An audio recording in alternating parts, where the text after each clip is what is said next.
Assalamualaikum warahmatullahi wabarakatuh. Alhamdulillahi wa kafa. Wassalatu wassalamu ala sayyidina Muhammadinil Mustafa wa ala alihi wa ashabihi ahli sidqi wal wafa, amma ba'd.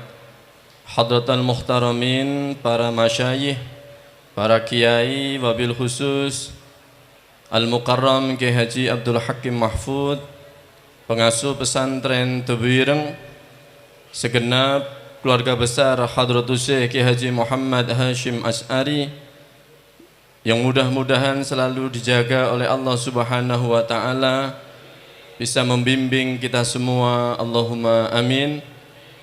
Al-Mukarram Ketua Dewan Masyayikh Tebu Ireng Dr. Kiai Haji Musta'in Syafi'i, Al-Mukarram tamu kita Al-Ustadz.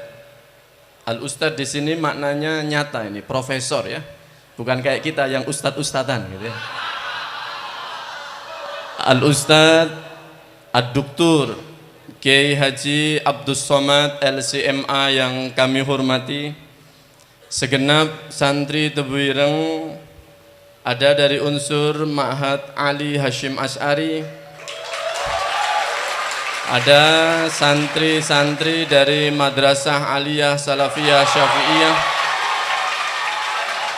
ada dari teman-teman SMA AWH dan semua yang rawuh. Alhamdulillah, di pagi hari yang penuh berkah ini kita kerawuhan Al-Ustadz Ad-Duktur Kiai Haji Abdus Somad dalam acara yang luar biasa, dan acara ini memang sudah diisyarahkan oleh Allah Yarham Kiai Haji Salahuddin Wahid. Saat itu kami di Pusat Kajian Pemikiran Hadratul Syekh melacak siapa-siapa yang menulis konsen kepada Hadratul Syekh, dan di antara yang muncul adalah beliau Al-Mukarram Al-Ustadz Ad-Duktur Kiai Haji Abdus Somad. Lalu kemudian Yai Solah sudah mengatakan kapan-kapan diundanglah ke Tebu Ireng gitu. Dan alhamdulillah waqi' nyata dan terjadi hari ini di masa kepengasuhan Kiai Haji Abdul Hakim Mahfud, beliau rawuh seperti yang dawuhkan Yai Irfan Yusuf tadi, yang ketiga kali. Dan ini yang paling istimewa saya kira, karena di sini kita akan membahas Hadratul Syekh Muhammad Hashim Asy'ari wa juhuduhu fi nasri sunnah an-nabawiyah di Indonesia, yang kira-kira terjemahannya peranan kontribusi Hadratul Syekh dalam menyebarkan as-sunnah an-nabawiyah di Indonesia, dan langsung akan dipaparkan oleh sohib disertasinya, yaitu beliau Al-Mukarram Kiai Haji Abdus Somad, dan dibanding oleh Dewan Masyayikh kita, bahkan Ketua Dewan Masyayikh kita, beliau Al-Mukarram Dr. Kiai Haji Musta'in Syafi'i.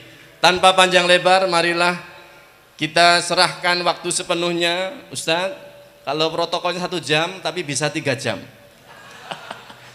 Bebas ya, bebas. Kita tidak berani membatasi para masyayikh. Demikian pula nanti Yai Musta'in bebas Kiai sampai sonten boten nopo-nopo. Matur nuwun, marilah kita dengarkan beliau Al-Ustadz Ad-Duktur Asy-Syaikh Abdus Somad Batubara. Oh, ini nama lengkapnya baru tahu.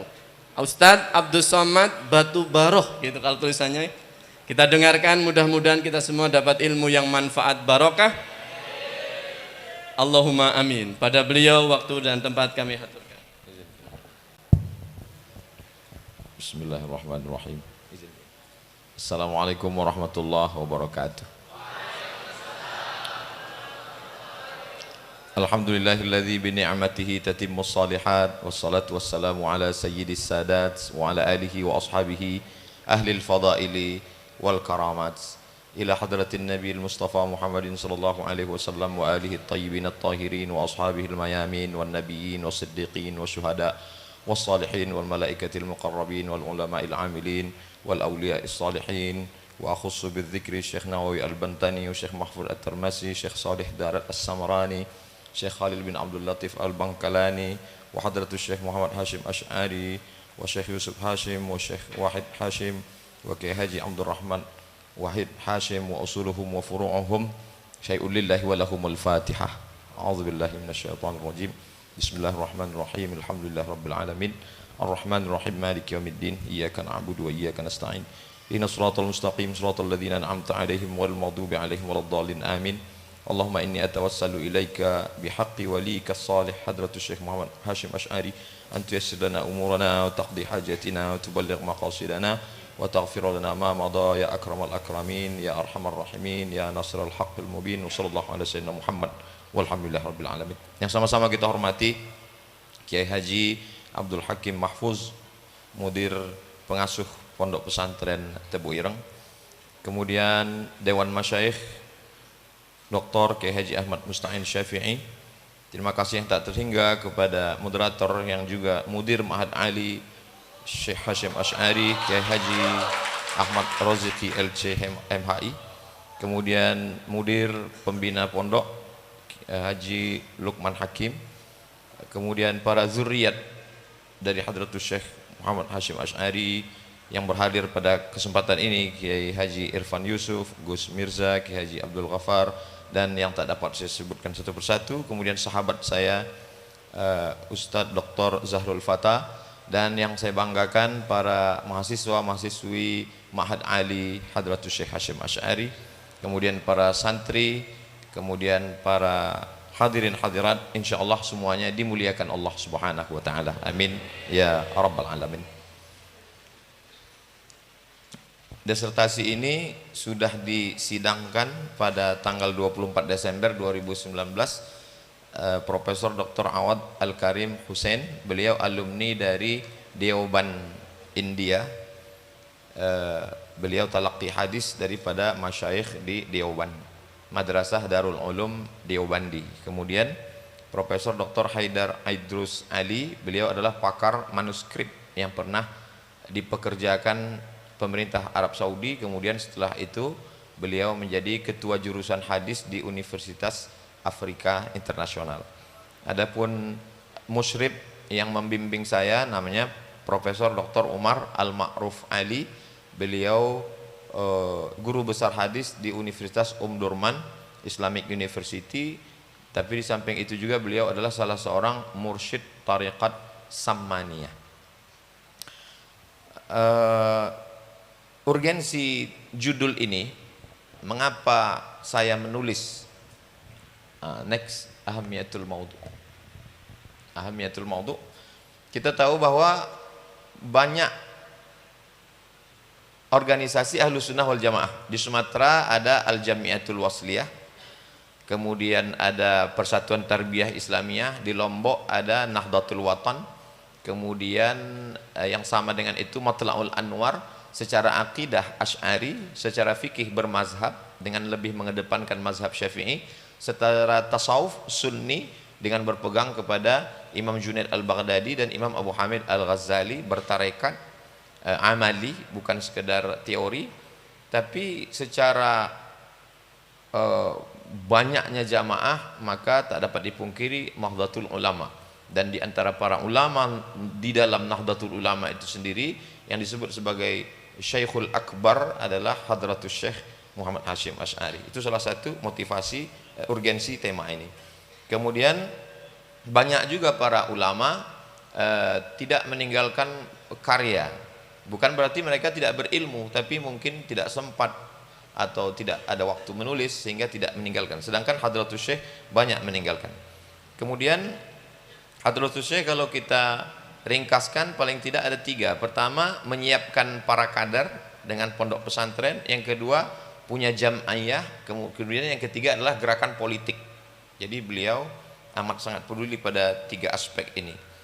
Kemudian beliau mendirikan Nahdlatul Ulama sebagai wasilah untuk menyatukan umat yang ketika itu terpecah belah oleh penjajahan dan aliran-aliran yang datang belakangan yang sebetulnya bukan asli yang ada di Nusantara ketika itu. Adapun poin berikutnya yang kelima, saya ingin supaya kita punya kepedulian terhadap kajian hadis, karena ada beberapa tuduhan dari orang yang tidak mengerti, kita disebut sebagai ahlul bid'ah, ahlul bid'ah wad dhalalah, karena melihat dari kenyataan-kenyataan di tengah lapangan, dari mulai tahlilan, yasinan, maulidan, Isra Mi'raj, nuzul Quran, halal bihalal, hanya dari itu saja fenomena itu, lalu kemudian begitu mudahnya mengatakan bahwa ini adalah bid'ah. Kita mesti melihat dasar sosoknya, keilmuannya, itulah salah satu urgensi tema yang saya pilih. Kemudian mengapa saya asbab ikhtiar maudhu, next. Kenapa saya memilih ini? Saya pilih karena banyak sekali yang mengkaji dari Syekh Hadratus Syekh, mereka mengkaji aspek fikihnya. Ada beberapa yang saya kumpulkan di muqaddimah, ada mengkaji aspek fikih, ada mengkaji aspek tarbiyah, ada mengkaji aspek tasawuf. Ada yang menulis beberapa di jurnal tentang hadis, tapi untuk menulis dalam bentuk disertasi, dalam bentuk karya besar, maka itu salah satu sebab mengapa saya pilih tema ini. Kemudian untuk memperbaiki pemahaman sebagian orang mengatakan bahwa orang Indonesia itu sufi, lalu dibesar-besarkan bahwa sufi itu tidak mengerti hadis, bahwa mereka jauh dari sunnah dan lain sebagainya. Kemudian untuk memperlihatkan ke orang yang tidak mengerti bagaimana perjuangan Hadratus Syekh Muhammad Hasyim Asy'ari menyebarkan, nah bagaimana beliau di tengah kesibukannya melawan penjajah tapi masih sempat menyebarkan sunnah. Maka yang saya tonjolkan adalah Hadratus Syekh Hasyim Asy'ari wa juhuduhu fi nashris sunnah, saya batasi fi Indonesia.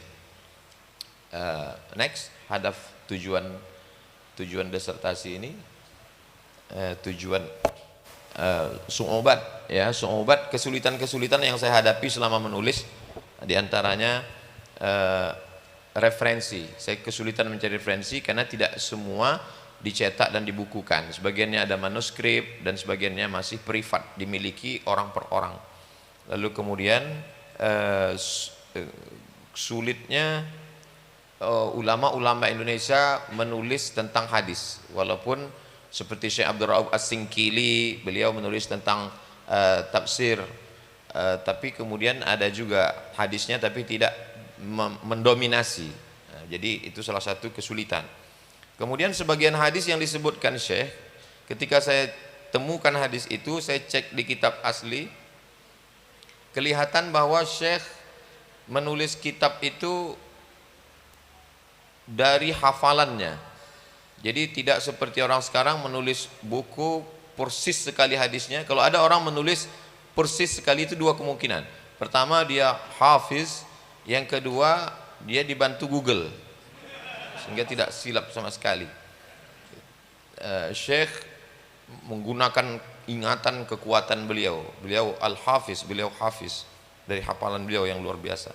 Kemudian sebagian hadis-hadis itu letaknya di kitab asli, dalam kitab mawa'iz, dalam kitab ruqaq, dalam kitab adab, yang sebagiannya status hadisnya dipermasalahkan oleh orang sekarang. Kalau zaman dulu sebenarnya tidak dipermasalahkan. Ajma'al ulama ala jawazil amal bil haditsid dhaif, kata Imam An-Nawawi. Tapi orang sekarang seolah-olah kalau sudah dhaif itu sama dengan maudhu'. Begitu populernya Albani membagikan ini sahih, ini dhaif. Kalau sudah dhaif disamakan dengan maudhu'. Tapi karena dia yang banyak websitenya, banyak channelnya, akhirnya bagi orang awam yang tidak mengerti handphone, mana yang paling banyak iklannya, itu yang benar. Jadi adik-adik mesti terus pasang iklan supaya dia bisa berimbang di sosial media. Kemudian tujuan, hadaf. Next. Hadaf tujuan dari menulis disertasi ini adalah untuk memunculkan sosok Hadratus Syekh, bukan bagi orang Indonesia. Orang Indonesia semua kenal, tapi bagi orang yang belum mengenal atau orang Indonesia yang selama ini tidak mau tahu.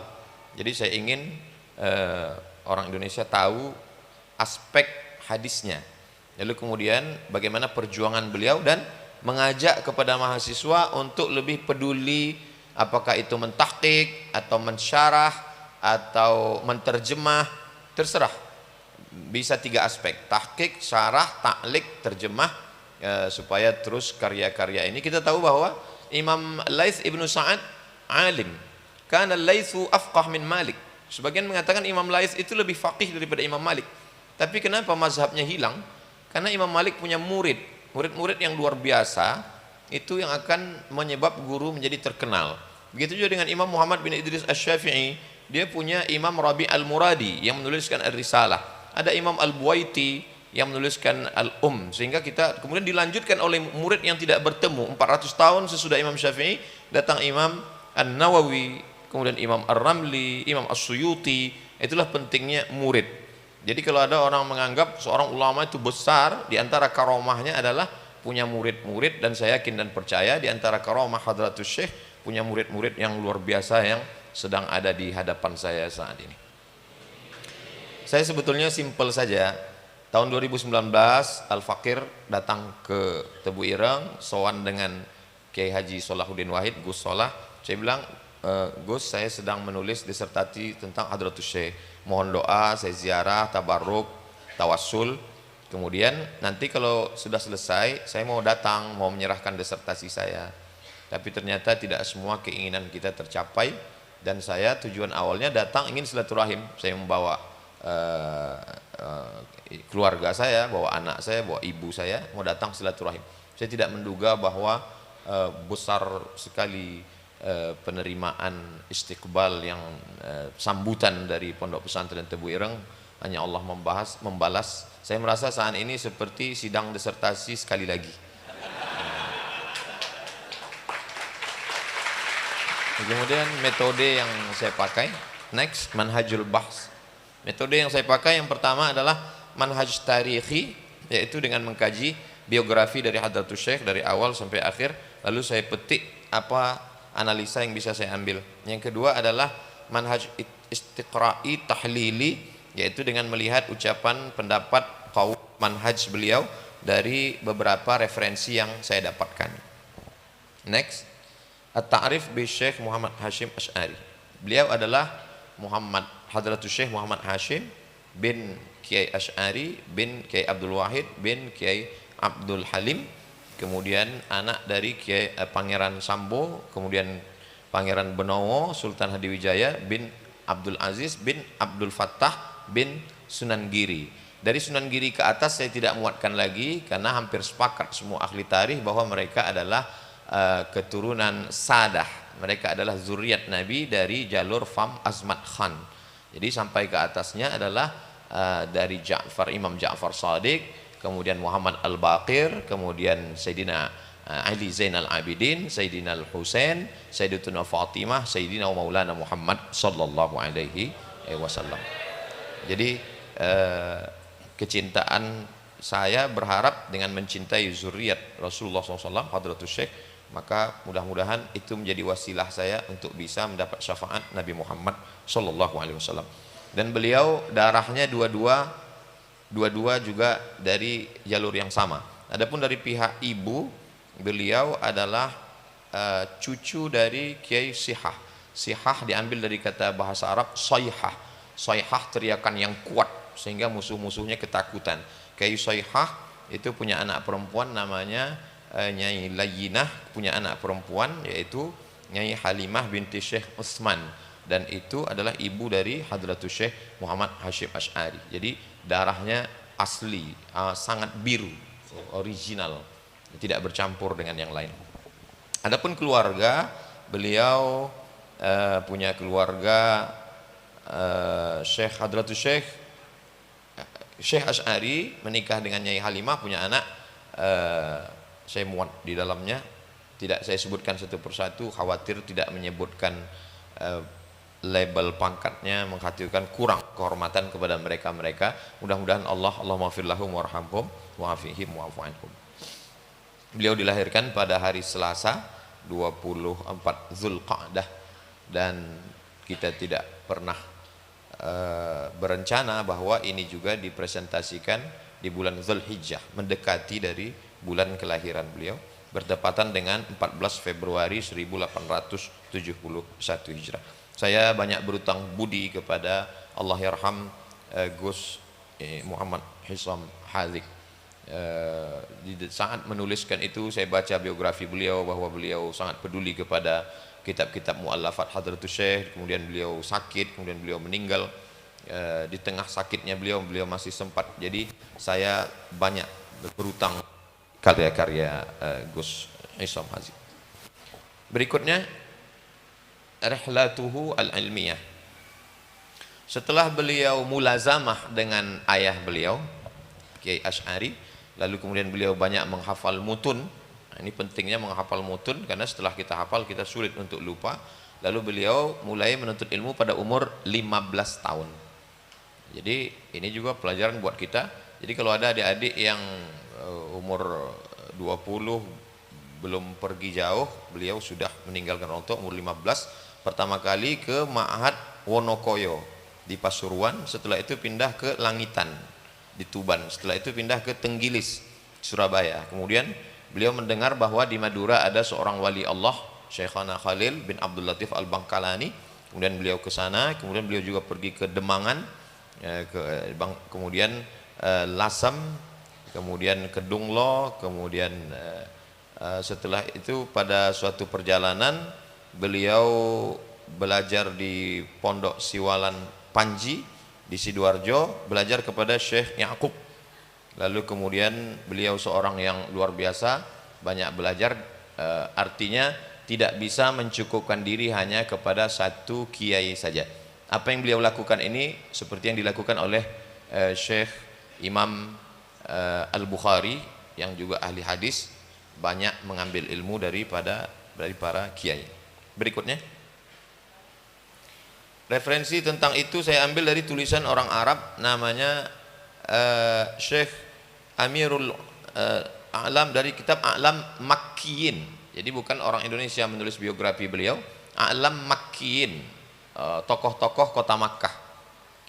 Kemudian next, beliau menikah pada usia 21 tahun. Jadi informasi ini pasti amat sangat menyakitkan bagi jomblo.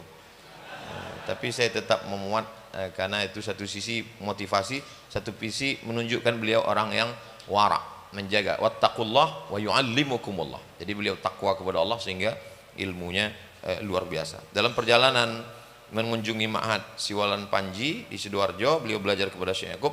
Kemudian Syekh Kiai Ya'qub melihat ini at-talib mujtahid luar biasa, akhirnya beliau nikahkan dengan anak perempuannya bernama Nyai Nafisah pada tahun 1892. Ketika itu umur Hadratus Syekh 21 tahun, dan setelah itu mereka pun pergi ke kota Makkah Al-Mukarramah. Next, mereka pergi ke Makkah Al-Mukarramah, lalu kemudian beliau diberikan Allah karunia seorang anak laki-laki bernama Abdullah. Beliau beri nama Abdullah. Jadi dari penamaan anak itu juga kelihatan beliau sangat ahlus sunnah sekali, karena nama bagus adalah Ubbida, yang disematkan kepada Allah SWT. Nama yang paling bagus nama anak Abdullah. Dia beri nama anaknya Abdullah. Abdus Somad masih agak jauh sedikit. Jadi kalau ada orang mengatakan dia sangat ahlus sunnah sekali, sampai penamaan anaknya pun dari hadis Rasulullah SAW. Tapi kemudian jadi ada ujian besar dalam hidup beliau, bahwa istri beliau meninggal, Nyai Nafisah meninggal. Tak lama setelah itu 40 hari meninggal pula anak beliau. Jadi ada pukulan besar dalam hidup beliau. Kita tahu bahwa kematian itu as-sadmatul ula, pukulan yang pertama luar biasa. Istri meninggal, anak meninggal. Jadi kalau saya lihat dari biografi ini, sengaja Allah mengambil sesuatu dari hati Hadratus Syekh supaya hatinya itu seperti ucapan ma fi qalbi illallah, tidak ada lain tempat bergantung kecuali Allah Subhanahu wa taala. Ketika istri beliau meninggal, disusul anaknya meninggal, kemudian beliau pulang, dibawanya adiknya Kiai Anis, itu pun juga meninggal. 3 pukulan besar dalam hidup itu membuat beliau lebih banyak menyendiri di tempat-tempat mustajab doa. Sebagaimana kita tahu, orang yang hatinya sepi dari manusia, maka di tempat yang makbul, dan itu pula memberi motivasi dia dekat kepada Allah. Skenario Allah dibuat Allah, beliau dalam keadaan sunyi. Istri meninggal, anak meninggal, adik meninggal, pukulan berat di perantauan di kota Makkah, sehingga tempat dia bergantung hanya 2. Yang pertama tempat-tempat mustajab doa, yang kedua beliau banyak bertalaqi kepada masyayikh. Dia lebih fokus, pikirannya tidak bercabang kemana-mana. Ini juga pelajaran untuk adik-adik supaya pikirannya jangan dulu bercabang-cabang ke yang lain. Kita lanjutkan. Al-ulum bit talaqi. Beliau mengambil ilmu itu bertalaqi. Al-isnad minad din. Kita tahu laulal isnad laqala man syaa ma syaa. Jadi pukulan yang bertubi-tubi itu membuat beliau, saya bagi guru beliau dari dua kalangan. Yang pertama dari kalangan sadah ahli bait, yang kedua dari kalangan masyayikh.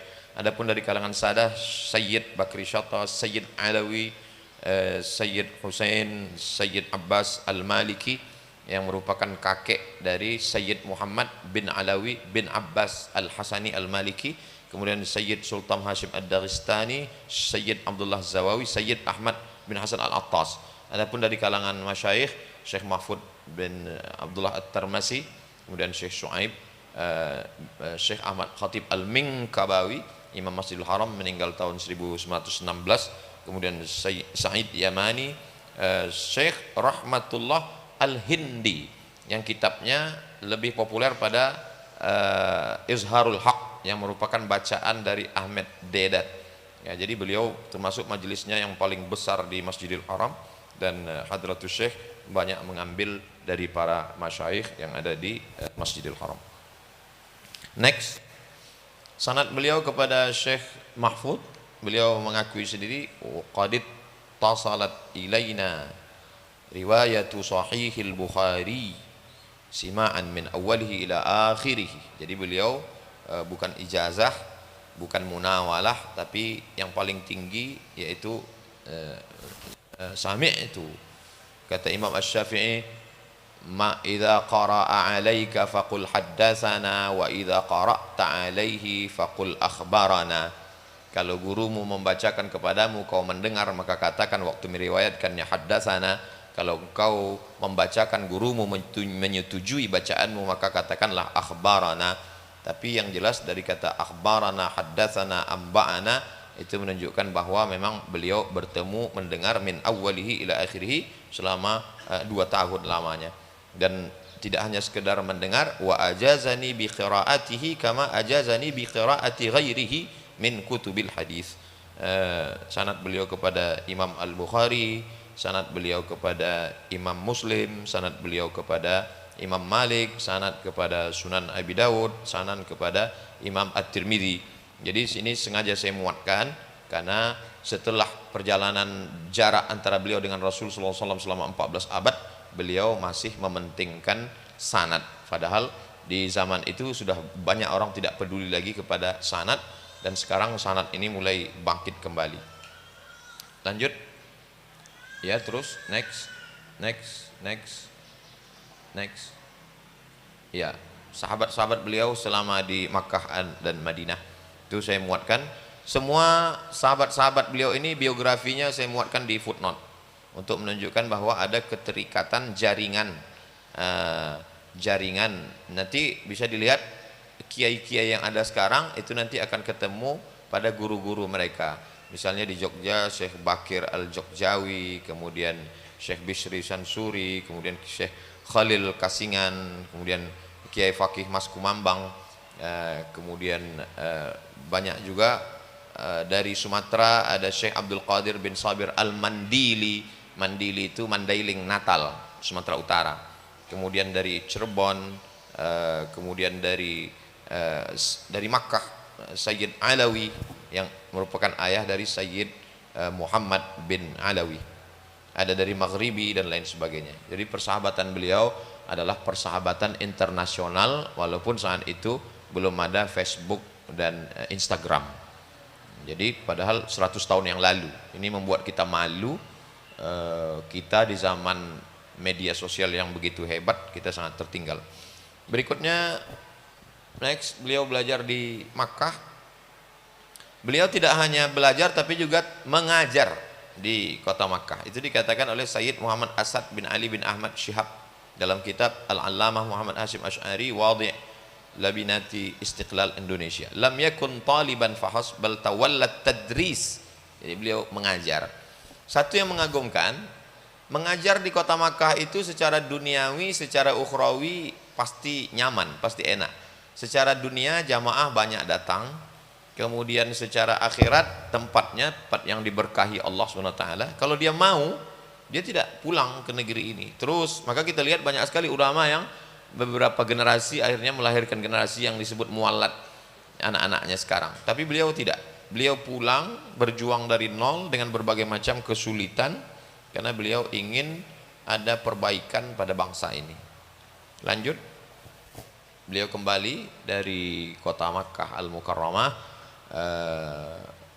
Ada seorang Kiai Ramli melaksanakan haji dari Karangkates Kediri. Dia punya anak perempuan namanya Nyai Khadijah. Kemudian kedatangan ini merupakan satu titik balik. Setelah beliau menuntut ilmu begitu lama, akhirnya beliau menikah dengan Nyai Khadijah dan kembali. Pada tahun 1899 beliau menginjakkan kaki ke Pulau Jawa, dan kemudian itulah awal titik perjuangan beliau. Apakah setelah pulang ke Pulau Jawa lalu persahabatan beliau terputus karena jarak, waktu dan alat komunikasi? Next. Beliau tetap menjalin hubungan. Beliau berhubungan intens dengan Al-Amir Abdul Karim Al-Khattabi dari tokoh revolusi Maroko yang melawan Prancis dan Spanyol. Kita bayangkan dari Jombang ke Spanyol itu beliau bisa menjalin hubungan. Kepada Sultan Basha Al-Atrashi, tokoh revolusi dari Suria melawan Prancis. Jadi jangan heran, padahal kalau mau sekedar mengaji hadis aman sekali, beliau duduk di pondok ngajar haddatsana akhbarona selesai. Tapi beliau masih punya kepedulian yang luar biasa. Makanya beliau bisa dikaji dari berbagai aspek, seperti Mutiara, ada yang mengkaji revolusinya, ada yang kaji politiknya, ada kaji tarbiyahnya. Saya lebih pada kajian hadisnya. Beliau dengan Amin Al-Husaini, yaitu ketua Ikatan Muslim Internasional di Palestina, yang merupakan mufti Palestina. Kemudian Muhammad Ali Syaukat dari pejuang Muslim India. Kemudian juga Muhammad Ali Jinnah, pejuang Pakistan. Kemudian Sayyid Alawi bin Tahir Al-Haddad, mufti kerajaan Johor. Kemudian Syekh Ahmad Arif Zain, pendiri majalah Al-Irfan dan koran Jabal Amil. Nah, ini Masya Allah tabarakallah, punya jaringan yang luar biasa. Ini kita adik-adik coba kita renungkan, jaringan kita sudah sampai mana. Nah, itu merenung. Padahal beliau zaman itu 100 tahun lalu jaringan yang luar biasa. Terus walaupun sibuk dengan baca kitab, talaki, punya jaringan, punya hubungan politik, tapi beliau tidak melupakan ada usrah, keluarga. Beliau punya keluarga.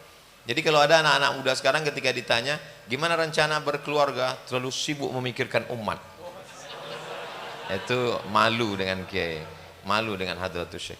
Hadratus Syekh beliau yang pertama Sayyidah Nafisah, punya anak Abdullah, meninggal di Makkah. Kemudian Sayyidah Nafiqah, kemudian Sayyidah Masrurah.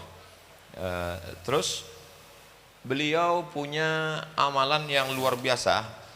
Mungkin faktor kecerdasan tawasul beliau itu adalah dari puasanya itu. Puasa, beliau terbiasa puasa, dan puasanya itu beliau warisi dari ibu beliau Sayyidah Halimah yang berpuasa 3 tahun sebelum kelahiran. Jadi puasanya memang betul-betul puasa yang Masya Allah tabarakallah, dari perempuan yang aminah melahirkan al-amin. Itu pentingnya pendidikan seorang ibu, al-madrasatul ula.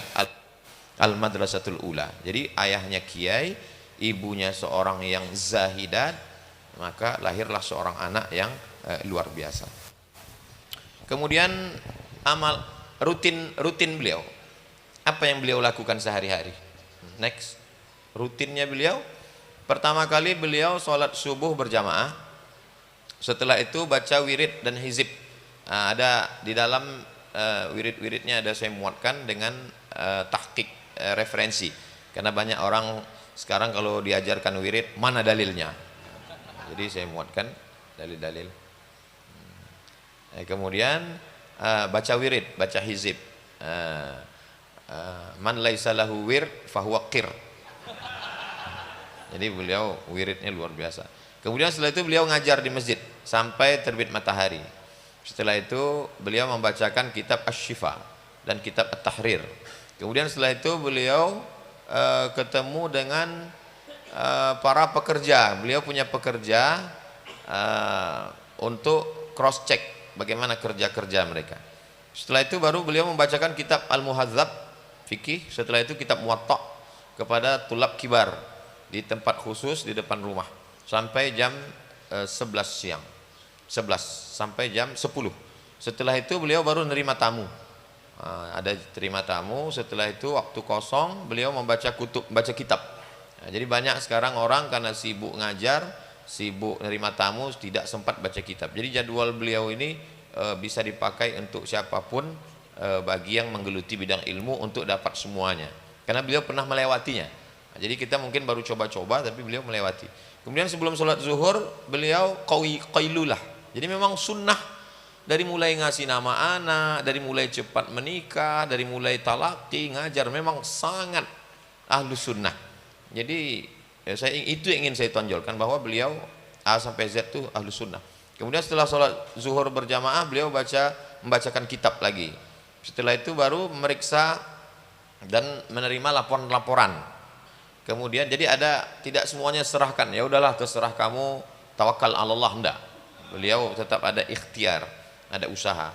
Kemudian beliau mandi sore. Setelah itu beliau pergi ke masjid untuk sholat asar berjamaah.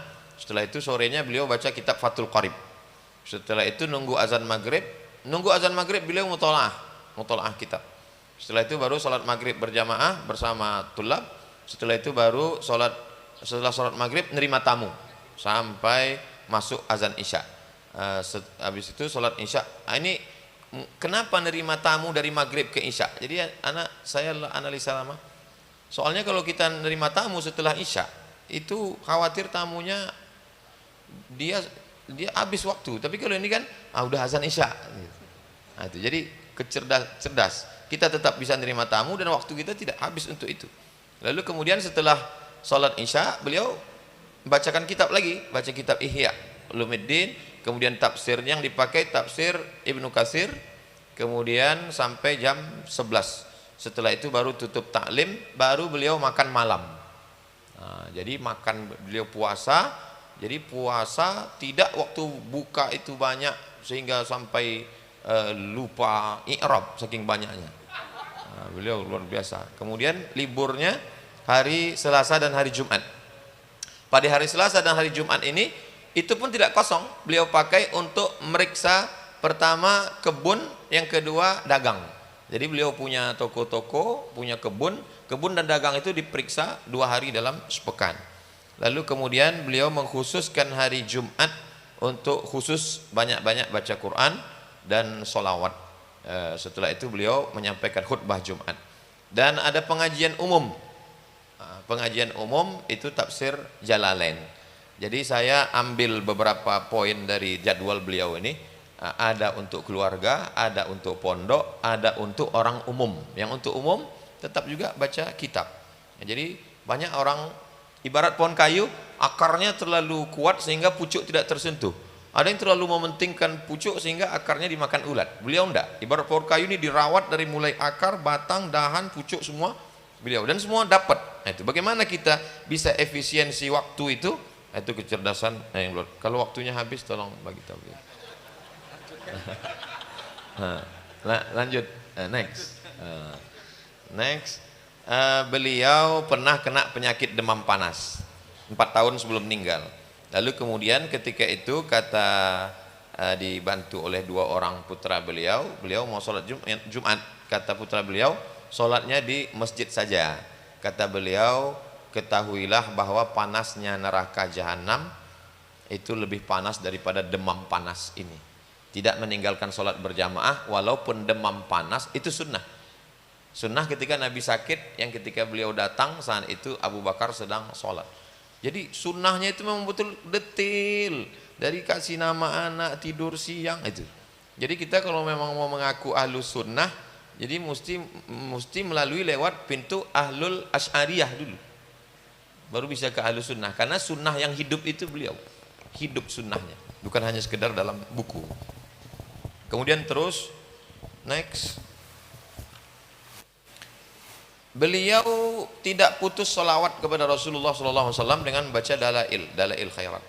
Dan ketika ada waktu kosong, beliau juga memesankan supaya waktu kosongnya banyak diisi dengan salawat. Nah, jadi memang ada satu amalan yang pasti diterima Allah SWT, salawat. Dan kita selalu, ketika Syekh Muhammad Said Ramadan Al-Buti ditanya, kalau kita bingung untuk cari mursyid, bagaimana kita di zaman edan, kata Syekh Muhammad Said Ramadan Al-Buti, maka banyaklah berselawat, maka akan dapat bimbingan dari Rasulullah SAW. Jadi saya banyak mendengar nasihat orang, baca buku, tapi contoh dalam kehidupan nyatanya itu dalam biografi Hadratus Syekh. Kemudian rendah hatinya beliau ketika nulis buku ngomongnya begini, bitahriril faqiri ila rahmati rabbih bal man la syai'a lahu fil haqiqati. Dengan pondoknya, dengan muridnya, dengan ilmunya, dengan alimnya, dia ngomong man la syai'a lahu fil haqiqati. Karena yang sebenar-benarnya maujud bil haq hanya Allah Subhanahu wa taala. Jadi dia menganggap hanya bayang-bayang saja. Dia mengatakan la syai'a lahu fil haqiqati. Dalam kalimat lain dia katakan min aqallil khaliqati bal min la syai' man la syai'a lahu fil haqiqati. Man la syai'a lahu fil haqiqati. Dia tidak punya apa-apa dalam pandangan Allah Subhanahu wa taala. Adapun next, zuhud beliau. Zuhudnya beliau itu hidupnya amat sangat sederhana, tapi dia tidak fakir. Nah, banyak juga orang ditanya, kamu kok sederhana sekali? Kita memang mesti hidup sederhana, padahal sebenarnya fakir miskin. Kalau beliau enggak, dia punya ruko, dia punya kebun, tapi hidupnya sederhana. Lalu kemudian beliau rumahnya dindingnya dari bambu, lantainya hanya semen saja. Dia tidak berlebih-lebihan. Dari dinding bambu, kemudian dari semen, kemudian di rumahnya tidak ada perabotan, yang ada hanya kitab yang disusun, dan kalau hari panas dia bawa santri untuk menjemur kitab supaya tidak berjamur. Jadi perabotnya ya kitab itu. Tapi kitabnya dari jadwal beliau itu kitabnya dibaca. Banyak juga orang sekarang punya kitab disusun di ruang tamu untuk foto aja. Beliau enggak, beliau dibaca. Kemudian beliau setiap bulan itu mengeringkan kitab itu di panas matahari. Ketika sampai usia tua, ada seorang orang kaya, dermawan, mau berikan bantuan renovasi rumah beliau. Beliau menolak.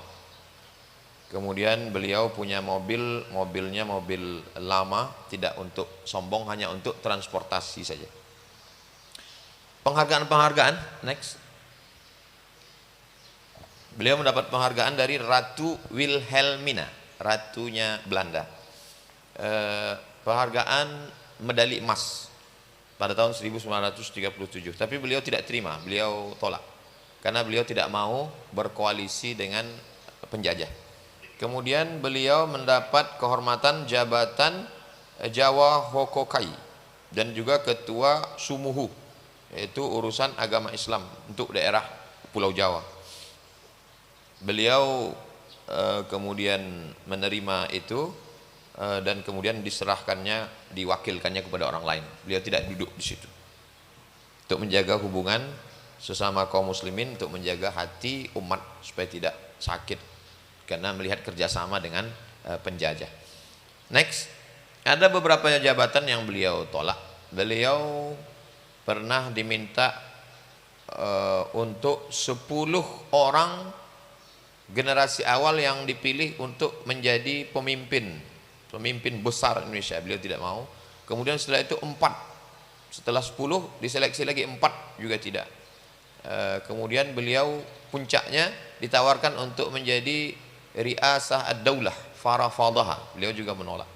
Kata beliau, beliau ingin menjadi pelayan agama, pelayan negeri, pelayan bangsa, melayani agamanya, melayani negerinya, melayani bangsanya dengan ilmu yang ada pada beliau. Berikutnya, beliau tidak mau menerima bantuan. Pernah suatu ketika kesaksian sendiri, dari tokoh-tokoh bahwa ketika ada orang datang mau menawarkan, beliau alihkan ke orang lain. Beliau alihkan ke muridnya, ke santrinya dan lain sebagainya. Kesaksian dari Sayyid Muhammad Asad next bin Ali bin Ahmad bin Syihab, ketika itu datang sekelompok ibu-ibu mengumpulkan bantuan untuk memberikan bantuan, tapi beliau justru memberikannya ke tempat yang lain. Tapi jangan kita bayangkan bahwa Hadratus Syekh itu orang yang terlalu serius sampai nggak pernah bercanda dan lain sebagainya. Next, mizahuhu.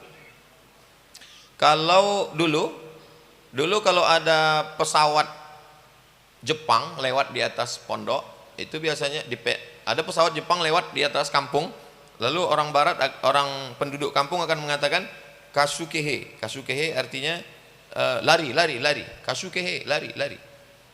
Dan santri kalau ngelihat Hadratus Syekh lewat di asrama, maka santri bilang kasukehe, ada pesawat lewat. Dan beliau tidak marah, beliau tersenyum. Nah, jadi beliau tidak temperamen, tidak ngamuk dan lain sebagainya. Hadzal mustalah masyhur baina tullab ma'had Bu'ir alladzina syarakul harba diddal Yaban. Lakin mustalah kalau saya sedang keliling lalu kemudian santri-santri bilang kasukehe, ada lari, ada pesawat lewat. Kemudian beliau lianna syekh qad jaa wa sayarmi man la yusalli salatal isya bi asah wa idza ra'a syekh ma fa'ala talib hadha dhahika. Kalau dia melihat ada yang ngomong gitu dia tersenyum, dia ketawa. Kemudian beliau sangat memuliakan tamu. Next. Ada seorang tamu bernama Van der Plas. Van der Plas datang membawa anjing, disambut oleh Syekh karena beliau masih melihat itu masih kemanusiaan. Akan tetapi bukan berarti beliau mau bekerja sama dengan Belanda. Adapun menerima tamu sebagai kemanusiaan, ahlan wa sahlan. Tapi kalau bekerja sama, diberikan jabatan, diberikan emas, beliau tidak mau terima. Kesabaran beliau. Next. Tahun 1942 beliau ditangkap oleh Jepang. Tuduhan beliau tokoh revolusi, ingin melawan Jepang. Kemudian beliau ditangkap di Mojokerto, dipindahkan ke Bubutan. Setelah itu beliau dipenjara bersama murid-murid yang setia dengan beliau. Beliau disiksa dengan penuh siksaan yang luar biasa, dan beliau tetap dalam kesabaran. Beliau sampai pada level ala inna awliya Allah la khaufun alaihim wa la hum yahzanun. Next, persatuan umat ketika terjadi konflik karena masalah fikih khilafiyah, maka beliau menulis surat terbuka dengan judul Al-Mawa'iz, dan ini dibacakan pada Muktamar Nahdlatul Ulama yang ke-11 di Banjarmasin 1935. Kemudian surat beliau itu dibagi-bagikan kepada majelis ulama, dan kemudian pada fase berikutnya diterjemahkan oleh Buya Hamka, dimuat di koran majalah Panji Masyarakat. Itu yang disebutkan oleh Kiai Irfan tadi, bahwa beliau amat sangat mementingkan persatuan umat. Itu bisa kita lihat dari kitab-kitab beliau, ada yang lebih tinggi dari segalanya itu persatuan umat. Lanjut, beliau ingin memperjuangkan nilai-nilai Islam. Itulah mengapa beliau peduli kepada politik, melek politik. Maka putra beliau Kiai Haji Abdul Wahid Hashim mendirikan Hizbu Nahdlatul Ulama. Kemudian Kiai Haji Abdul Khaliq Hashim mendirikan Hizbul Amal li Falahil Ummah. Kemudian Kiai Abdul Karim Hashim melanjutkan dengan Masyumi. Kiai Haji Muhammad Yusuf Hashim mendirikan PNU. Jadi mereka memasukkan nilai-nilai Islam dalam dustur, dalam undang-undang, yang mana undang-undang itu hanya bisa dimasukkan nilai Islam melalui politik, melalui partai, dan itu beliau turunkan ke anak-anak beliau. Kemudian masalah ekonomi, lanjut, beliau pada tahun 1918 mulai membuka kerjasama antara para pengusaha yang disebut dengan Syirkah Inan li Murabit Ahli Tujar. Jadi semua pengusaha-pengusaha itu dikumpulkan, membuat sesuatu, dan kita tahu ada disebut dengan istilah Nahdlatul Tujjar. Jadi sebetulnya kalau mengkaji tentang hidup beliau itu bisa ditulis beberapa fakultas. Fakultas Tarbiyah, aspek pendidikan. Fakultas Usuluddin, jurusan akidah filsafat, tentang tasawufnya. Kemudian jurusan hadis, tentang hadisnya. Jurusan ekonomi, tentang kepedulian beliau bidang ekonomi. Jurusan politik, sosial, sospol, tentang politik beliau. Jadi banyak sekali disertasi. Ini informasi bagi yang belum dapat judul sampai sekarang. Jadi beliau luar biasa. Dia memberikan inspirasi. Yang penting mau baca kehidupan beliau. Kemudian jihad beliau melawan penjajahan. Pada tahun 1940 itu bangsa Indonesia diwajibkan apa yang disebut dengan wamil, wajib militer. Syekh Muhammad Hashim Asy'ari mengajak supaya beliau memutuskan aftau bitahrimi musanadati hukumati Holandia ala ay syaklin kana. Tidak boleh membantu penjajah Belanda walaupun hanya untuk donor darah. Tidak boleh darah kita diberikan kepada Belanda, biar supaya Belanda yang menyerang orang Indonesia itu mati.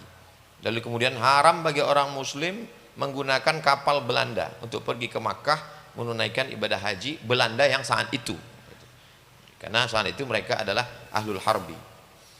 Selanjutnya perjuangan melawan Jepang. Beliau penjajah Jepang mewajibkan menyanyikan lagu Kimigayo, kemudian mengangkat bendera Hinomaru, kemudian wajib menunduk rukuk kepada pemimpin orang Jepang. Kemudian pula beliau ini semua ditentang oleh Hadratus Syekh.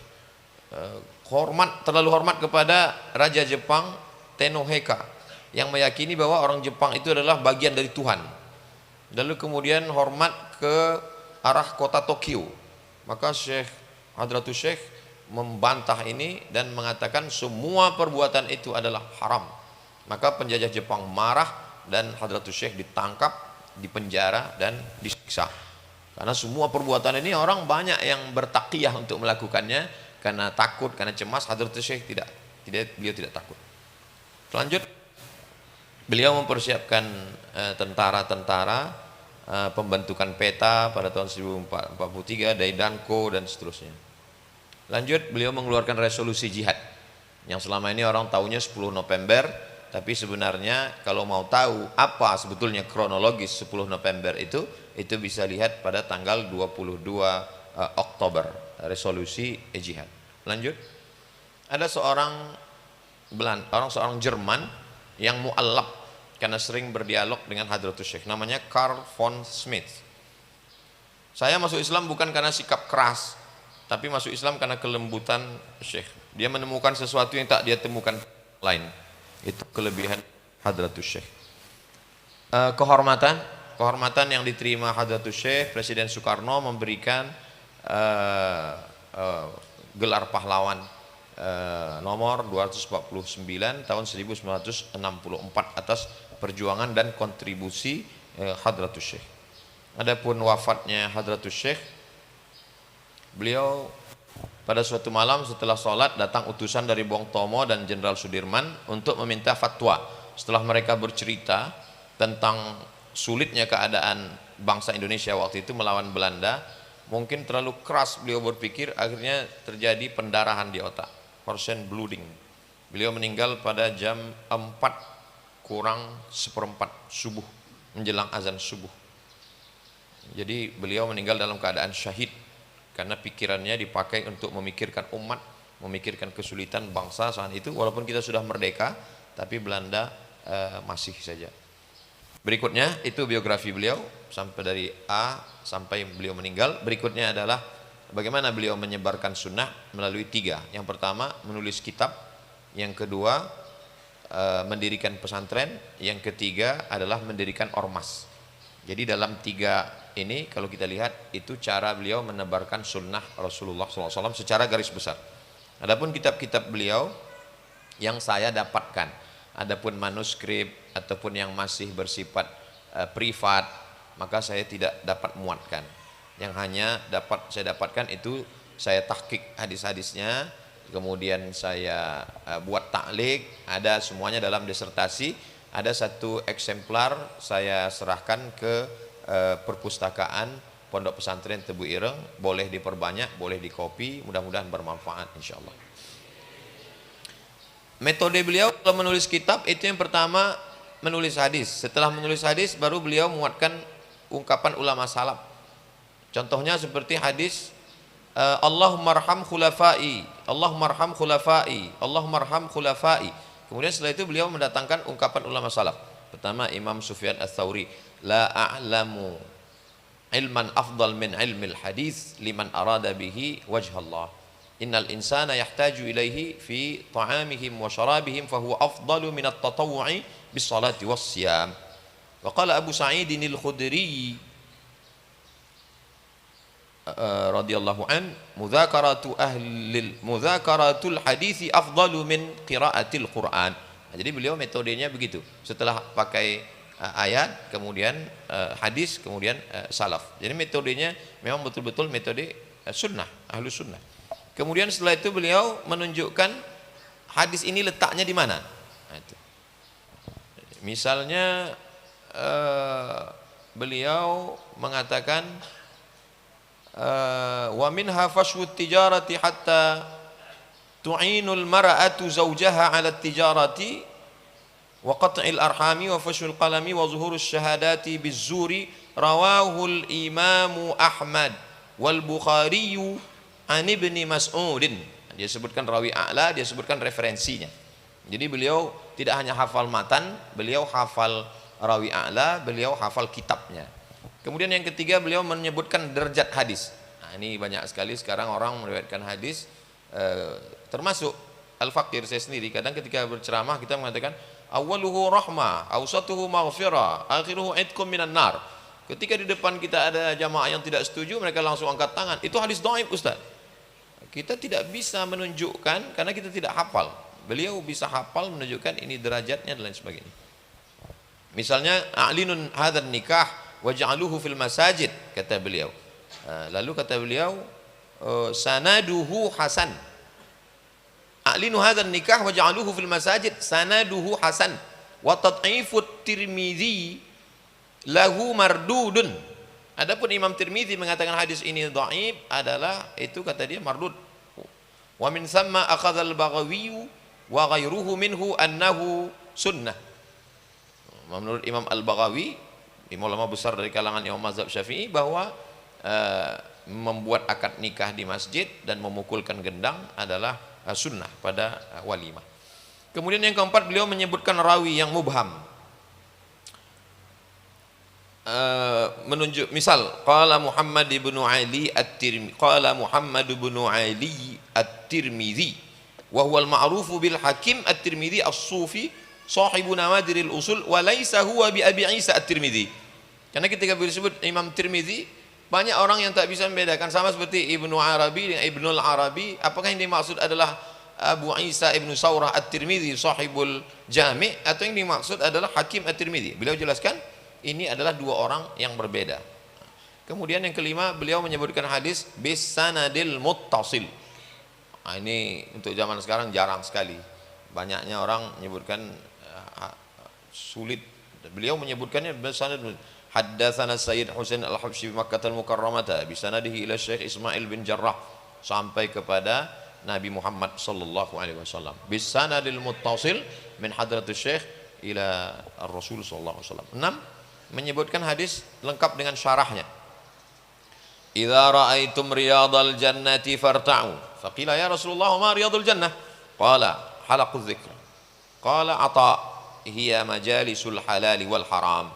Kaifa tashtari wa kaifa tusalli wa kaifa tuzakki wa kaifa tahujj wa kaifa tankah wa kaifa tutalliq wa ma asbaha dzalik. Jadi beliau tidak hanya menyebutkan matan, beliau mensyarahnya dalam sebagian. Kemudian yang ada al-fawaid al-muhimmah, ada beberapa faidah-faidah penting. Pertama, zikrul qa'idatil ammah li fahmin nusus asy-syar'iyyah. Kata beliau, anna syai'a qad yattasifu bil hurmati awil karahati awil istihbab awil wujub. Boleh jadi satu teks itu mengandung makna haram, makruh, mustahab atau wajib. Bi'tibari iqtirani amrin kharijiyyin bihi wa in kanat mansusan ala ibahatihi aw nadabihi fi syariah. Jadi yang dilihat adalah qarinahnya. Yang dipandang adalah qarinahnya. Ini kaidah dari Hadratus Syekh. Kemudian yang kedua, kenapa sebagian ulama maghribi itu melebihkan kenapa sebagian ulama, kalau sebagian ulama maghribi melebihkan Malik. Makanya judul nama jurusan kami dulu ketika di Darul Hadis Maghribi jurusannya Isnadul Muwatta was Sahihain. Lebih dulu Muwatta baru Sahihain. Kalau ulama sebagian mengatakan Sahih Muslim lebih tinggi dari Sahih Bukhari, kata Hadratus Syekh, wa anna man faddala musliman 'alal Bukhari fali ihkamihi tartib was san'i faqat. Karena tansiknya, karena susunannya, karena sistematisnya, itu saja. Jadi beliau memberikan satu alasan yang sebagian orang bingung, kenapa ada yang melebihkan Muslim 'alal Bukhari. Yang ketiga, beliau mengajarkan untuk memperbaiki tulisan sebelum menghafal. Karena kalau sudah hafal tulisannya kacau pasti akan rusak. Nah, ini metode ahli hadis, itu yang disebut dengan dhabtus sadr wa dhabtu kitab. Nah, jadi beliau dhabitnya itu dua, dhabit kitabnya juga. An yusahhiha ma yaqra'uhu qabla hifzihi tashihan jayyidan imma 'ala syaikhi aw 'ala ghairihi mimman yutqinuhu wa yahfazuhu ba'da dhalika hifzan muhkaman thumma yukarriruhu ba'da hifzihi tikrar muwadhab. Jadi diulang terus menerus. Wala yahfazu syai'an qabla tashihihi li'annahu yuqi'u fit tahrif. Karena kalau tidak dia nanti akan jatuh kepada tahrif, tashif dan lain sebagainya. Maka muncullah riwayat muharraf, musahhaf gara-gara tulisan yang tak betul. Ini beliau tidak hanya riwayah tapi juga beliau adalah dirayah. Yang keempat, beliau mengatakan boleh meriwayatkan dari kitab. Beliau sendiri riwayatnya bitalaqi, tapi kalau ada orang meriwayatkan dari kitab, wa qala Syekh Abdul Hadi Naja al-Abyari fi Nailil Amani fi hasyiyati muqaddimatil Qastullani haka Abu Ishaq al-Isfaraini al-Ijma'a ala jawazin naqli minal kutubil mu'tamadati wa la yushtaratu ittisalus sanadi ila musannifiha. Tapi tentu saja itu derajatnya rendah sekali. Wa qala al-Kiya at-Tabari man wajada hadisan fi kitabin sahihin jaza lahu an yarwihi wa yahtajju bihi. Banyak beliau muatkan beberapa. 5, beliau memberikan motivasi untuk menyibukkan diri dengan hadis. Beliau mengajarkan supaya mengawali hari, mengawali umur itu dengan banyak-banyak mengkaji hadis. Kemudian beliau menyebutkan susunan kitab. Banyak sekarang orang punya kitab tapi tidak mengerti susunannya secara sistematis.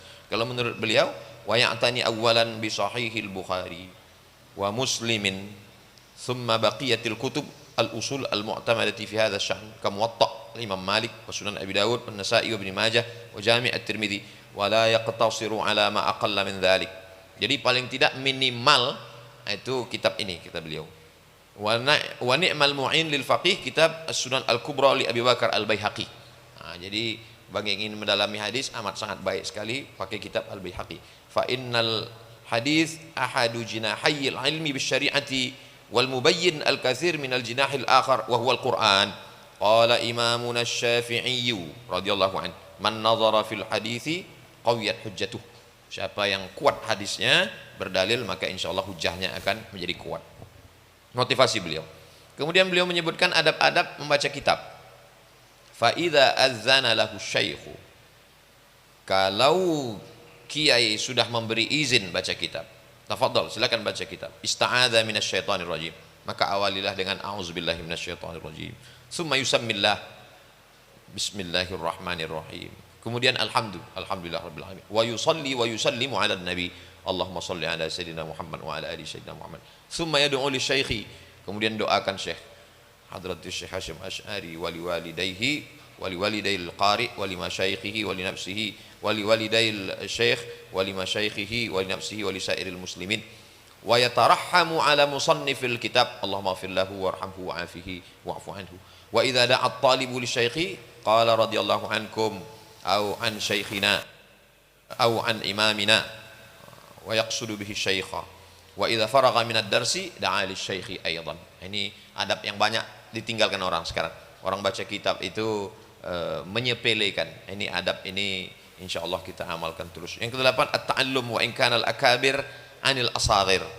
Jadi dalam salah satu judul Imam Ibnu Salah dalam muqaddimahnya adalah riwayatul akabir anil asaghir, dan beliau mengatakan jangan gengsi untuk belajar dari ini sesuai dengan yang disampaikan orang sekarang bahwa kita adalah apa yang kita baca.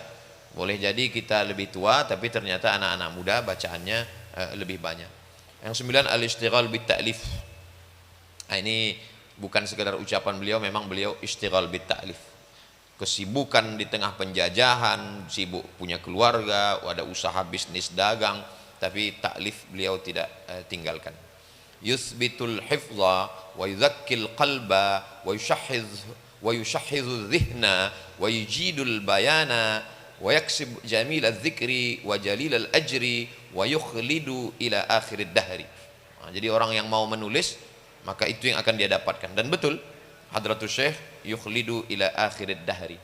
Kalau mau dicari-cari kekurangan dari kalimat ini, ada satu lagi yang kurang.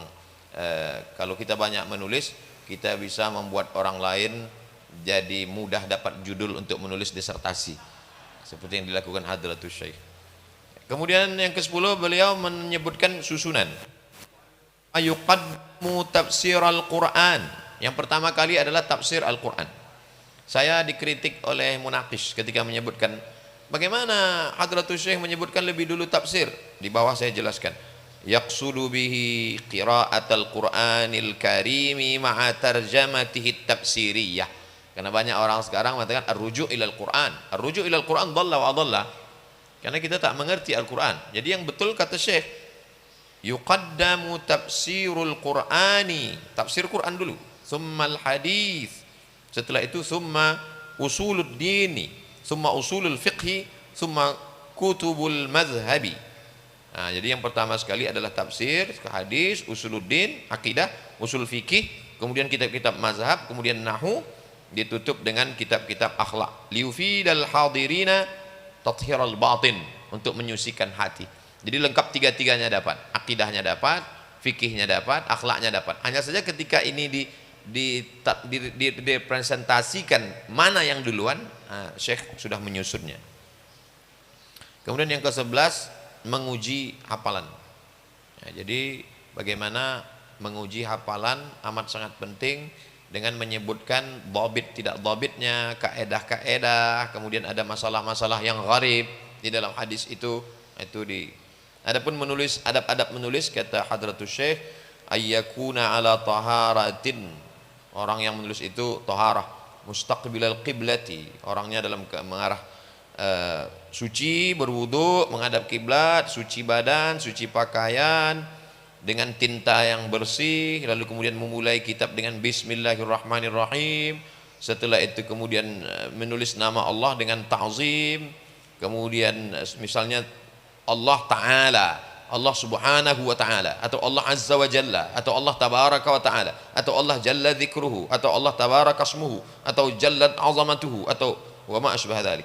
Lalu kemudian menulis Nabi, beliau sunnah sekali. Menulis Nabi itu mesti ditulis as-salatu wassalamu alaihi, jarat adatus salam wal qalb bi kitabati sallallahu alaihi wasallam, wa la'alla dzalika li qasdi muwafaqatil amri fi qouli ta'ala sallu alaihi wa sallimu taslima. Karena sekarang banyak juga mahasiswa menulis salam dan lain sebagainya. Wala yakhtasiru salata fil kitabati walau waqa'atis salatu miraran. Jangan lupa menulis salawat dalam tulisan walaupun namanya itu berulang kali terus. Kama yaf'alu ba'dul mahrumin fa yaktub salam aw satmim wa kullu dzalika ghairu laiqin bihaqqihi sallallahu alaihi wasallam. Wa idza marra bi dzikri sahabiyyi, kalau sudah lewat nama sahabat radhiyallahu anhu Wa in kana sahabiyya ibnu sahabi, kalau maka disebut radhiyallahu anhuma, Abdullah bin Abbas radhiyallahu anhuma, Abdullah bin Amr bin Al-As radhiyallahu anhuma. Wa kullama marra bi dzikri ahadim minas salaf al-akhyar wal ulama al-abrar fa'ala dzalika rahmatullahu alaihi wa la siyama al-a'immatul a'lam wa hudatul Islam wa yaktubu kull hadza wa illam yakun maktuban fil asli. Bagaimana kalau di dalam kitab itu tidak ada kalimat ini? Apakah saat membacanya perlu diucapkan? Kata Hadratus Syekh, wa illam yakun maktuban fil asli alladhi yanqulu minhu fa inna hadza laisa riwayatan wa innama hadza du'a. Jadi kalau ada orang mengatakan, kenapa kamu buat tambah sallallahu alaihi wasallam radhiyallahu an? Kan tidak ada dalam kitab aslinya. Hadhihi laisat riwayah wa innama hadza du'a. Jadi beliau memberikan argumentasinya lengkap sedetil-detilnya. Kemudian beliau menyampaikan sunnah walaupun itu kepada orang yang kibar. Jadi ada seorang mursyid tarekat Naqsabandiyah, kibar, jamaahnya banyak. Lalu kemudian mursyid ini tidak mau keluar rumah dan tidak sholat ke masjid. Karena setiap kenapa dia tidak sholat ke masjid? Lalu Hadratus Syekh datang ke rumahnya. Assalamualaikum, waalaikumsalam. Yang keluar istrinya. Mana mursyid? Kata istrinya, mursyid di rumah.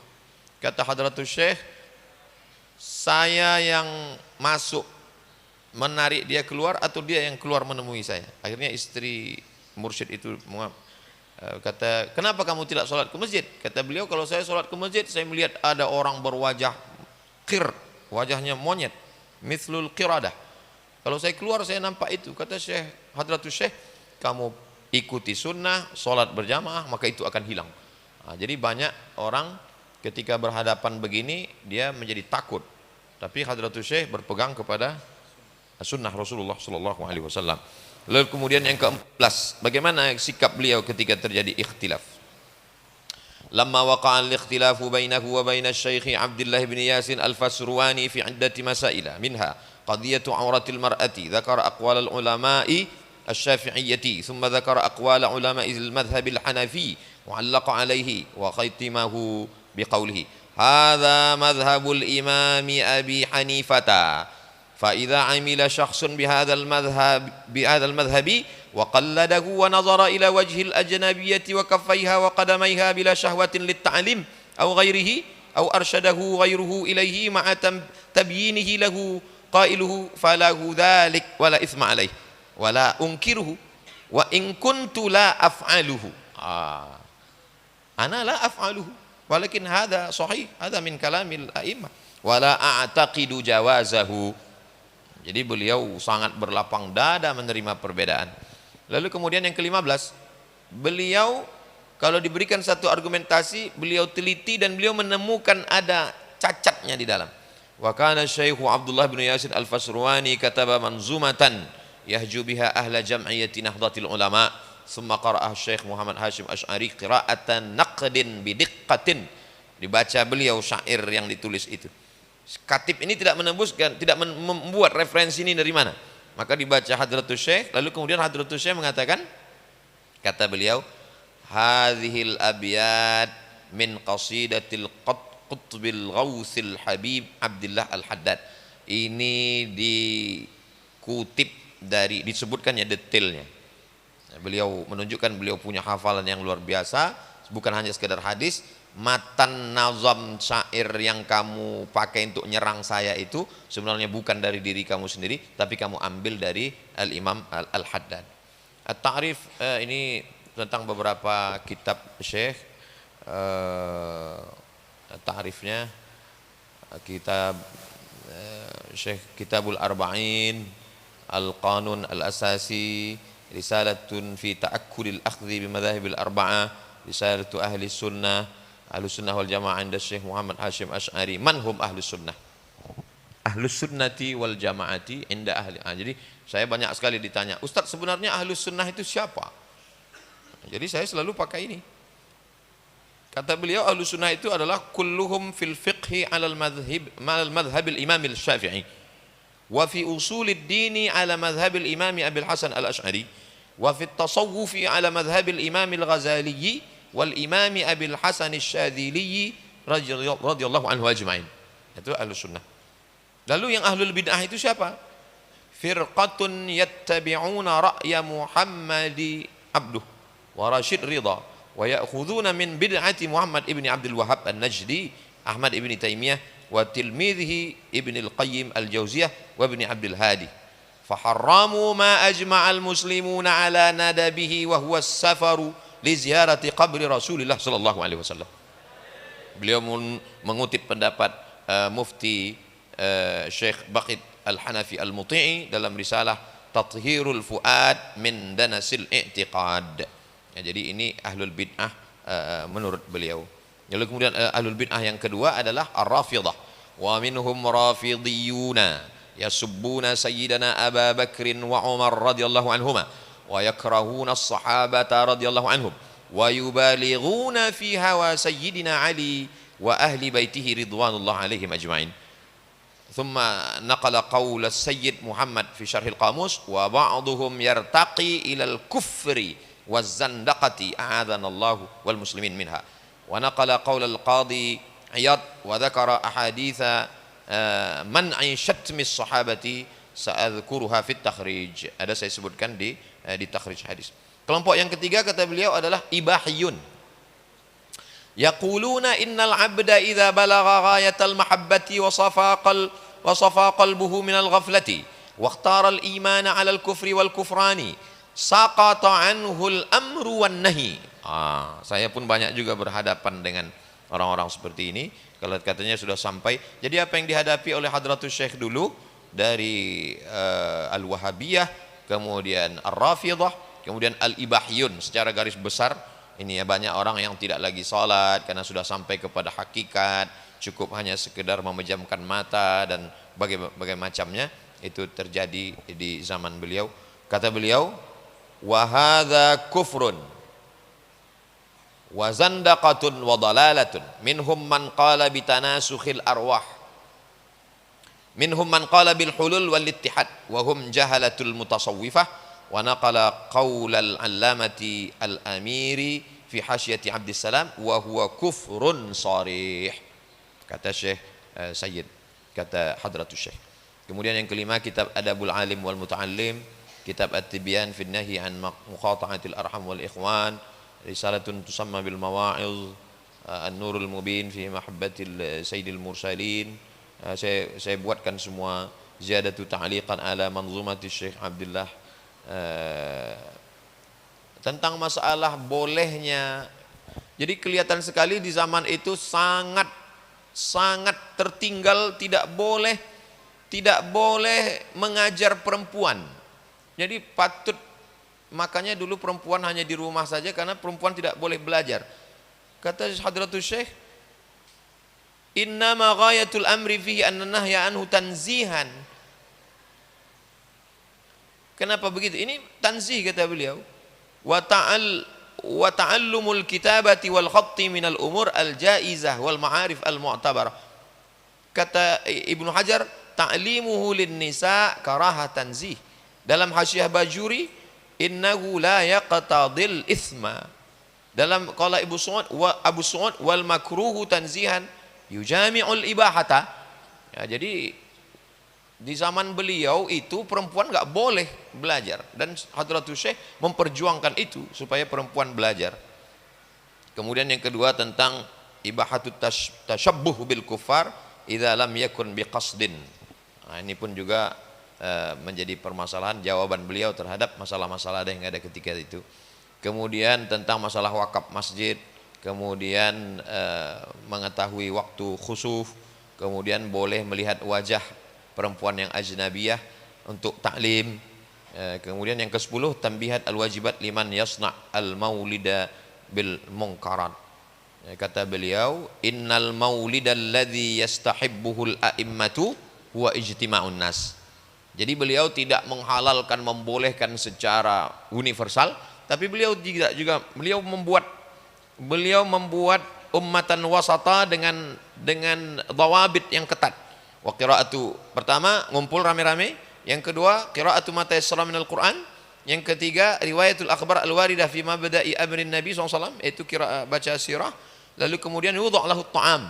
Ini ta'am ini memang wajib ada. Ya'kulunahu, acara inti. Ya'kulunahu wa yansarifun.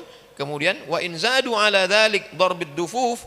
Darbid dufuf pun tidak masalah, ma'a mura'atil adab fala ba'sa bidzalik.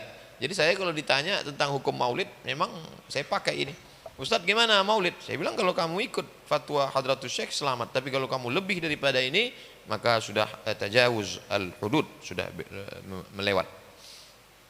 Lalu kemudian berikutnya adalah al-manasik as-sughra liqasidi ummil qura.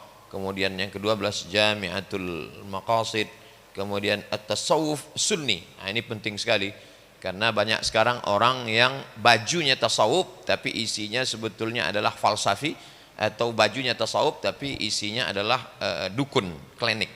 Nah, beliau mengatakan Al-Imamul Junaid Al-Baghdadi, man lam yahfazil Qur'ana wa lam yaktubil haditha la yuqtada bihi fi hadzal amr fi tasawuf lianna ilmana hadha muqayyadun bil kitabi was sunnati.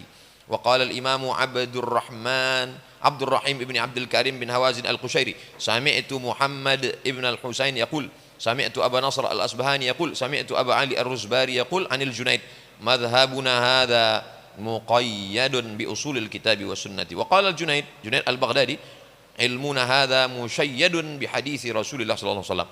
Jadi beliau memang sunni, 100% sunni. Amma alladhina da'u at-tasawuf wa za'amu annahum qad wasalu ila rutbatil ma'rifah fasaqatat minhum syariah. Kalau sudah sampai kepada ma'rifah maka gugur syariat. Kata Imam Abu Ali Ar-Ruzbari, hiya li halal lianni wasaltu ila darajatun la tu'athir fi ikhtilafil ahwal. Qala na'am qad wasal. Hal hadha ar-rajul alladhi yaqul hadha halal wasal? Na'am huwa wasal, lakin wasal ila saqar, wasal ila jahannam. Ada ini beliau buatkan gambarannya, tarik tasawuf, tahqiqnya saya simpelkan. Saya simpelkan untuk memudahkan lil muttadiin. Kemudian beliau membuat bagaimana tazkiyatun nafs, tasawuf. Jadi sebetulnya kalau Hadratus Syekh mau buat tarekat, sebetulnya kalau beliau mau, banyak sekali al-arba'un al-hashimiyah, al-adhkar al-hashimiyah, at-tariqah al-hashimiyah, tapi beliau tidak mau. Jadi beliau amalan-amalannya itu memang betul amalan-amalan sunnah. Lalu kemudian ar-risalah al-musamma bil jasus fi bayani hukmin naqus. Naqus menurut beliau, saya ketika membaca ini di kampung saya sampai sekarang masih pakai naqus soalnya. Tapi saya belum berani menyampaikannya. Mungkin ada qaul lain. Naqus kata beliau khasyabah kabirah tawilah, kayu yang besar kemudian panjang, au hadidah atau besi, tungqaru naqran tawilan, di dalamnya dilobangi. Kalau kita nyebutnya lonceng, kalau di tempat saya sebutnya kentongan. Yadribuhan nasara i'laman lid-dukhul fi awqati salawatihim wasta'malu kalimatan naqusa lil jaras. Jaras. Jadi setahu saya selama ini hanya jaras, rupanya naqus kentongan juga. Itu sampai sekarang di kampung saya masih pakai kentongan dan ini belum saya sampaikan.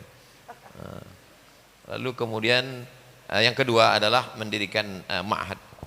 Hadrat Hari membangunkan ma'had dari awal sampai akhir, dari mulai 1899 sampai ke Keras di Jombang, sampailah akhirnya, dan kemudian murid sahabat-sahabat seangkatan, murid-murid beliau yang melanjutkan, kemudian majlis khatmis sahihain, majlisu khatmis sahihain.